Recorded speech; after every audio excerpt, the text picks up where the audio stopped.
Tungkol ito sa mga lumalabas at atin nababasa tungkol kay Daniel Padilla. Batang kwento nga, laging lasing si Daniel ngayon. Isa sa natalakay sa bagong episode ng Showbiz Now na ay ang umano'y nakarating kay Christy Fermin na paglalasing di umano ni Daniel Padilla. Ito'y kaugnay pa rin ng kontrobersyal na hiwalayan nila ni Catherine Bernardo na kanilang kinumpirma noong Nobyembre 30 ng nakaraang taon. Sa ipinapakita umano ni Daniel na tila matatag daw ito sa hiwalayan, salungat daw ito sa kanilang nababalitaan. Bakit ang kwento nga? Laging lasing si Daniel ngayon, tila doon daw umano kumukuha ng lakas ng loob si Daniel sa pagbabaka sakaling makakabalik pa ito kay Catherine. Ganyan si Daniel. Sa inom na lang. Pwede. Yun nangyayari. Tapos pag nakakainom na, ano na ang dating niya? Ay, ito na. Pag langulango na siya.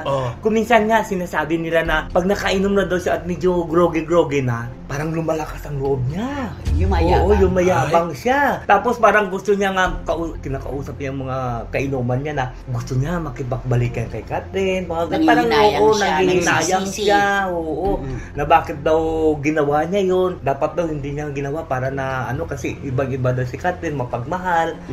Gayunpaman, pinayuhan ito ni Christy na mas mainam kung magpakumbaba na lamang ito si Daniel na sa ganoong paraan, baka mas mabigyan pa siya ng tsansa ni Catherine. Aminin mo na lang ang katotohanan at baka sakaling meron pang puwersa na magtulak kay Catherine palapit sa'yo.